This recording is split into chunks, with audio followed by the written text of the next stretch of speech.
Hai, Assalamualaikum. Miss Ide kali ini mau menjelaskan hasil tes Tiffin Feeling Extrovert.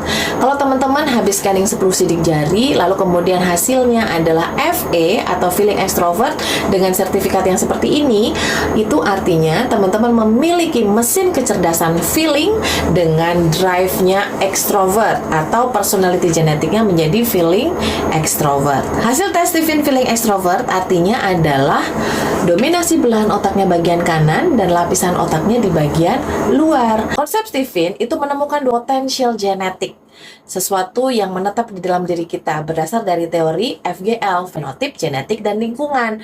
Fenotip artinya sesuatu yang nampak pada diri kita. Ternyata terdiri dari dua bagian, yaitu genetik yang menetap dan lingkungan ala asuh, pola didik, dan sebagainya.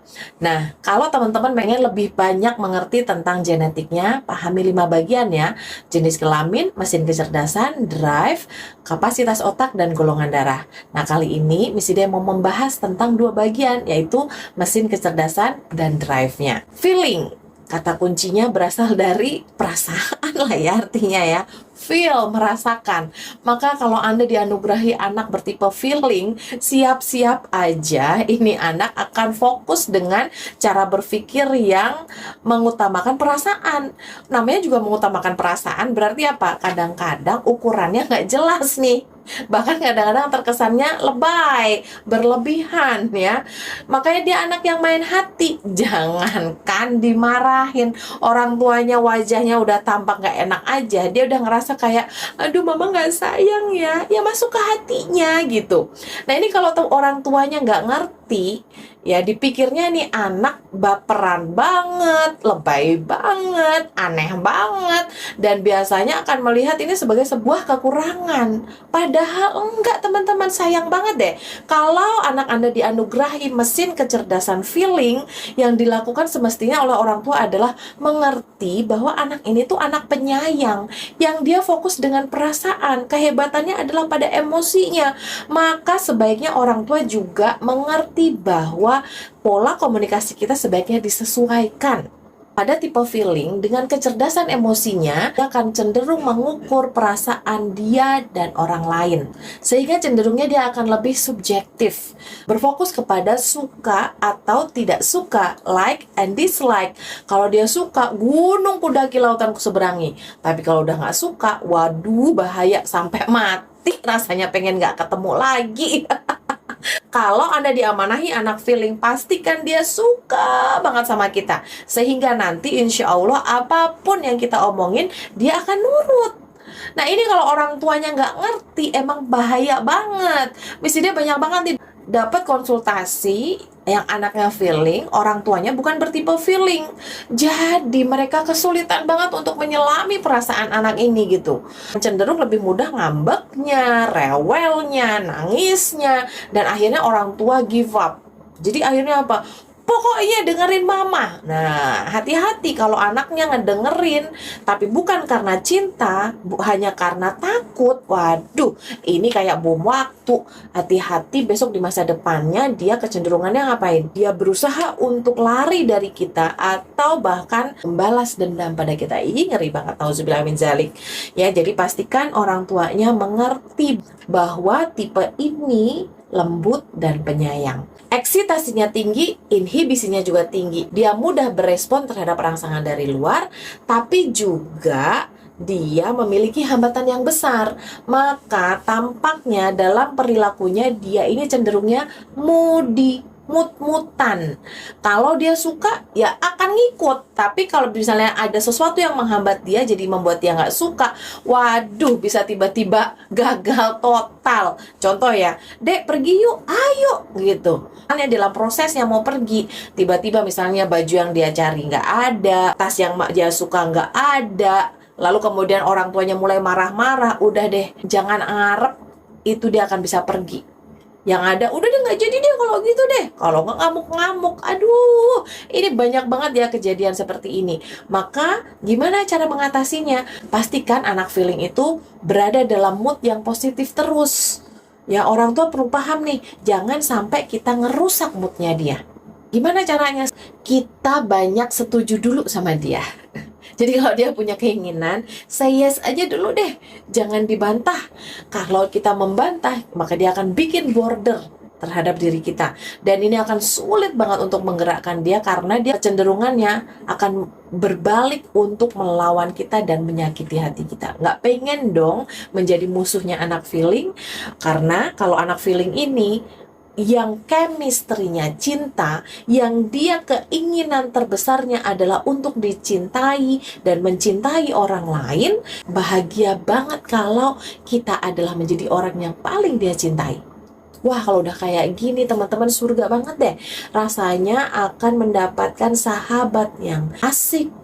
Anak kita akan menjadi pendukung setia banget. Wah, keren banget. Nah, namanya genetik potensial teman-teman. Ini akan bisa bergerak positif dan negatif. Kalau potensi ini bergerak positif, maka kecenderungannya adalah anak feeling itu menjadi anak yang bijak, jago mempersuasi, persuasif. Kekuatannya memang di komunikasi. Suatu hari kalau dia berprofesi dalam urusan manusia, maka dia insya Allah akan mudah untuk meyakinkan orang. Dan pada akhirnya banyak orang yang akan mengikuti dia. Keren kan?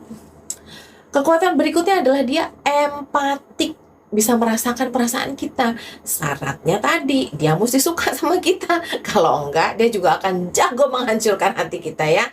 Lalu, ciri kalau dia positif adalah hangat. Waduh, kalau berada bersama anak feeling positif tuh rasanya aduh ngangenin gitu. Karena dia full of love, selalu bilang I love you, I love you. Aduh, penuh cinta. Ada, tapi dibaliknya kalau dia negatif nih, hati-hati ya teman-teman. Kalau misalnya nih orang tuanya, lingkungannya tidak mengerti dia, bahkan cenderung untuk merendahkan dia, menyakiti dia, hati-hati, dia akan menjadi anak yang keras hati. Kenapa? Karena dia nggak pengen terluka, dia mengeraskan hatinya. Dan ciri berikutnya adalah dia tukang obral janji. Tujuannya apa sih? Biar cepat urusannya. Iya aja deh gitu. Kayak berjanji, iya ya gue janji besok nggak gitu lagi. Padahal ya gitu lagi akhirnya. Dan kecenderungannya apa? Nyalahin orang.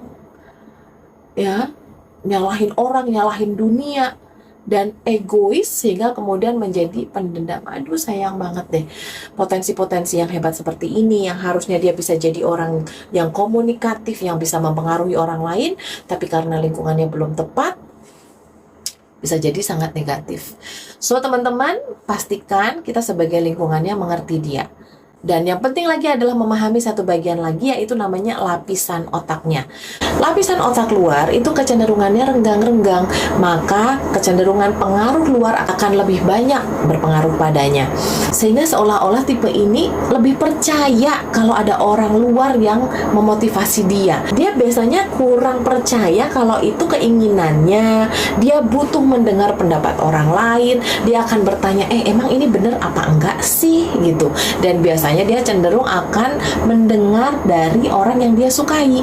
Maka cara memotivasi anak feeling extrovert ini adalah dengan memberikan konsekuensi positif, memberikan iming-iming surganya sehingga dia tergerak. Contohnya, kalau kita orang tua yang pengen anak feeling extrovertnya rajin belajar, maka berikanlah kata-kata seperti ini. Dek, belajar yuk, biar nanti adek bisa bantuin teman, bisa ngajarin teman, sehingga teman-teman suka sama adek. Nanti adek dicintai sama banyak orang. Ini dia kecerdasan emosi dia yang cenderung fokus kepada manusia, kepada cinta manusia. Maka diberi iming-iming untuk bergerak karena cinta, insya Allah dia bergerak. Gitu ya, jangan banyak dimarah-marahin.